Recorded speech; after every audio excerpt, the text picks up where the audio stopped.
Good day everyone, so today we're going to play with two hot mamas, that is Shenhe and Clorinde. The idea being that we're going to use Clorinde to do a bunch of physical plunges. That is the playstyle that we're going for here, and this is all enabled by Shenhe in a very clever way. So whilst I'm goofing around and having fun here in the Abyss, let me explain this little bit of a funny playstyle for you. The idea here is that Shenhe herself reduces the opponent's physical resistance with her elemental burst. A lot of people forget that her burst does that, and it also reduces cryo resistance, but the physical part is very often neglected by a lot of people. So what you then do is you set up Shenhe. Farina, of course, is going to give us the damage bonus, and what she's also going to do is help us free some of these opponents, so the scorpion or the little bird here won't easily get away. It's very convenient to run a freeze team like that.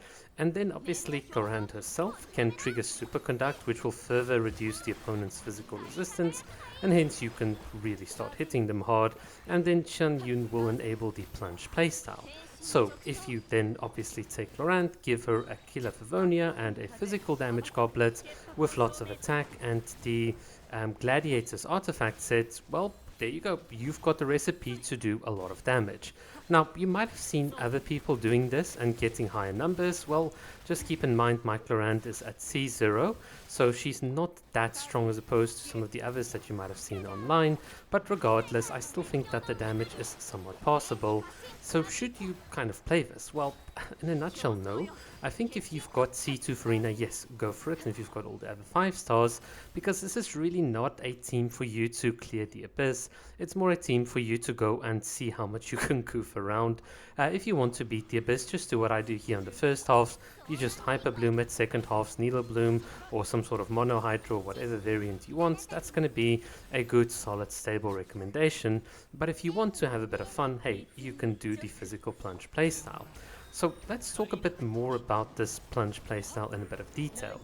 The idea that I think and that I've seen with Clorinde is that a lot of people think that she's supposed to be the main carry of the team. She's supposed to be the one doing all the damage, but that to me is a very weird way. It's always been a weird way for me to look at Genshin Impact, because the game itself is not just about you standing in a circle, shredding the opponent's resistance with Kazuha, and then having your main carry do all the damage. The game itself, for me, this is just my personal interpretation, feels more alive when you've got different team members contributing to the reaction. So it's almost like all of these numbers that you can see on screen come together in a very chaotic and yet controlled manner to do a lot of damage. And that is where I find Genshin Impact to be at its most fun, and hence why I'm giving you guys this playstyle, recommending this bit of a playstyle.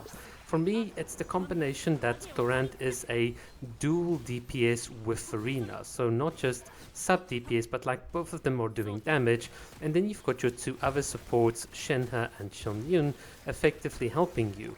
And one of the fun things that I found about this team is that, again, a lot of people forget this, is that Xianyun can heal the team, which will help you trigger faster like resolve on Farina, or getting faster like resolve fanfare stacks, my bad, getting faster fanfare stacks on Farina. And because Farina herself increases your incoming healing bonus, you can often get to full health just with a single plunge on Clorinde. A single lunge on Clorinde, which is something that was really surprising to me, because at the one moment I'm barely surviving with her, do one plunge and then boom, your health is kind of fixed, which just shows you how broken C2 higher Farina is. Like, a lot of people underestimate just how broken Farina's healing is, which is something that I've highlighted in the past. But regardless, this allows us to have a ton of fun.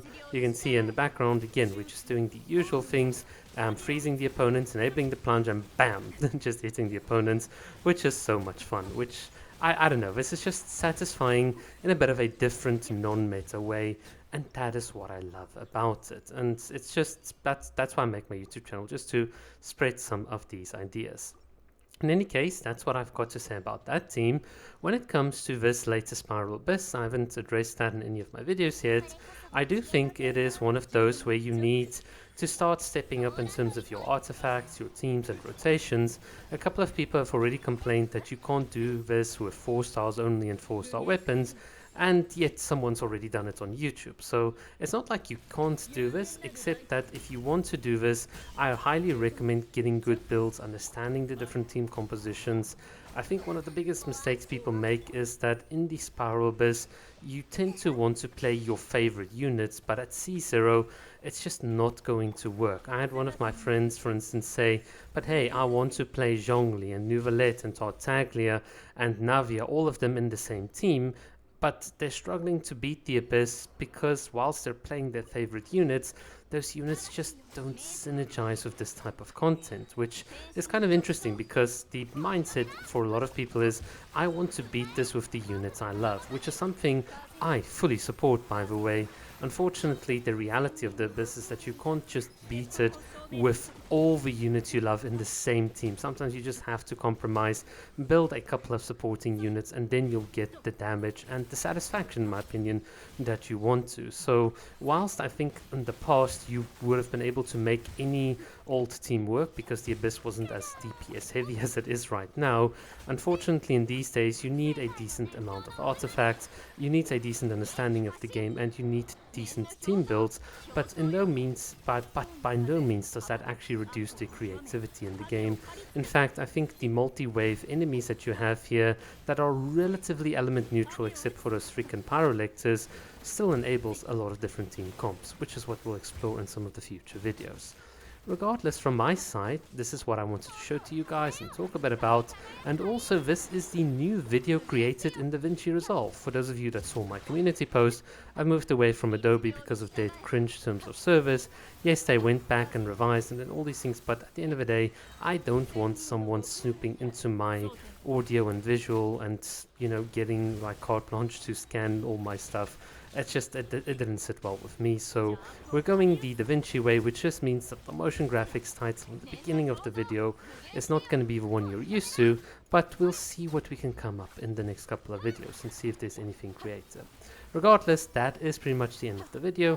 Thank you guys so much for watching and looking at this bit of a goofy team that I put together. Have a great day. Cheers.